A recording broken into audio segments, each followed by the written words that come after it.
When Mercedes-Benz chooses to make a car with gullwing doors, you know they have to be serious about it.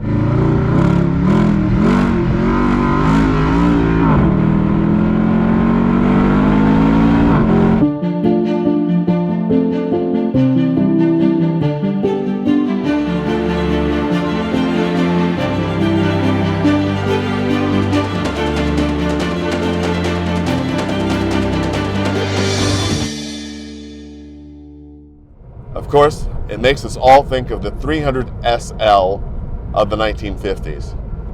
A legendary car, some say the first modern post-war supercar.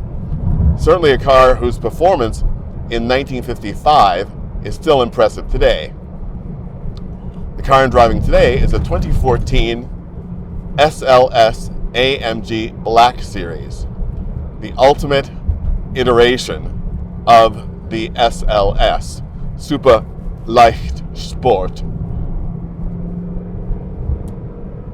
This is the car which was the successor to the McLaren Mercedes SLR, a car that confused a lot of people because for the devotees of the McLaren F1, they were hoping for a car that was a bit more McLaren.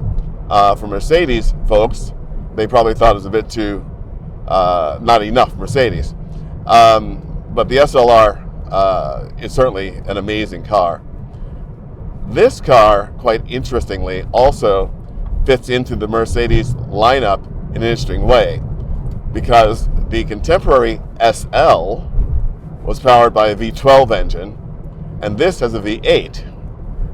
Now, one of the things that they did, of course, with this car as well, is they gave it an incredible power to weight ratio. Is it a light car? No. 3,400 pounds. Well, I guess that's light in modern terms. But with 622 horsepower on tap, the power to weight ratio is impressive. This car is also derived from the SLS GT, the GT3 racing car, which Mercedes fielded.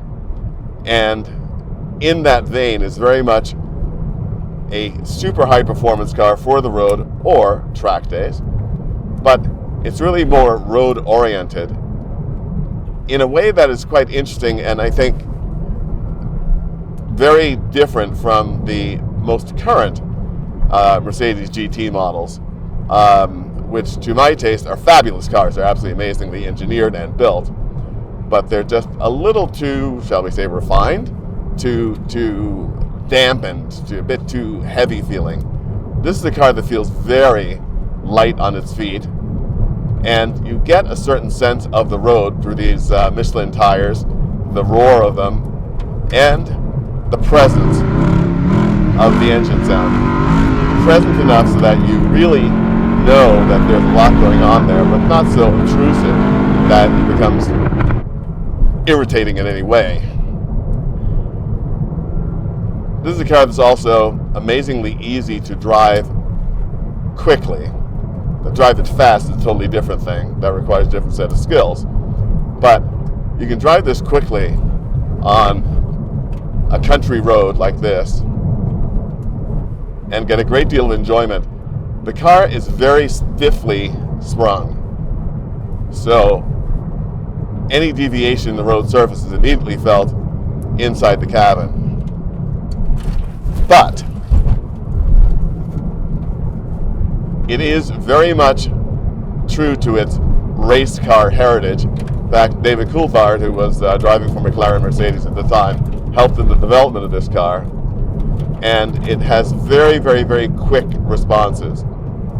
It's a car that you really want to be on and on top of all the time. The seats are very aggressively contoured sport seats that in a very un-Mercedes-like fashion are not designed for those who are broad of beam. Narrow hips are appreciated in this car, but it does give you the confidence to hold you very well in place.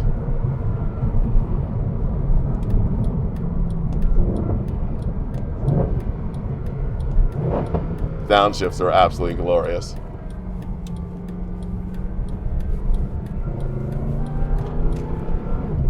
It's also a car in which the steering wheel is exactly the right size. It's not too thick. It's just the right diameter. Of course, being a Mercedes, it's also infinitely adjustable electrically, which is quite wonderful. You can put it exactly where you want it to read the instruments and to have your arms at exactly the right angle for comfort and control.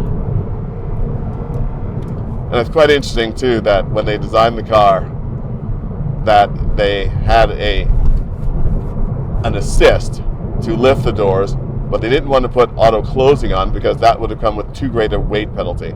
So you're forced to pull the doors down yourself. What a shame. This is also a very quietly styled car, especially again compared to the current AMG GT offerings and compared to the SLR, which is very much more dramatically styled than this car. But this particular example that I'm driving was the first to be delivered in the USA in this spectacular color of solar beam. And it's so appropriate because you think that you want to be launched into orbit with this car. This is a very limited production car. Fewer than 200 came to the US. And the interest in these cars is extremely high.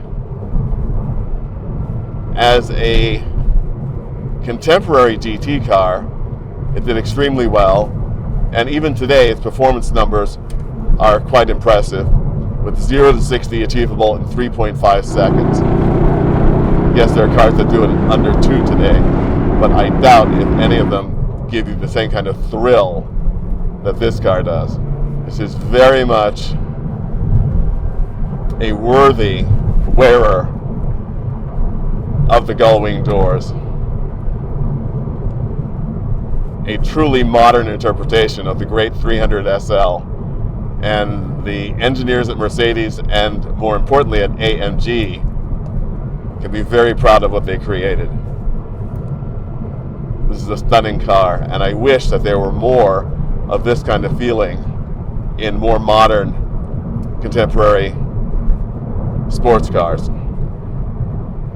Perhaps we can get back to a feeling like this, a sort of essential feel. That's what this car feels. That's the word I was looking for, essential. It has nothing that you really don't need in a high-performance car, everything you want in a high-performance car. And again, I'm an old car guy. I just love the old car feel. It's fantastic. Perhaps instead of AMG, it should be OMG. It's wonderful. The 7-speed dual clutch transmission is also very responsive and very smooth. The shifts are absolutely effortless. And of course, it comes with great brakes. This is a terrific all-rounder. The only thing that saves it from being put on my list of cross-country drivers is the narrowness of the seat. But for a 20-minute, half an hour, 2-hour blast, this is absolutely sensational.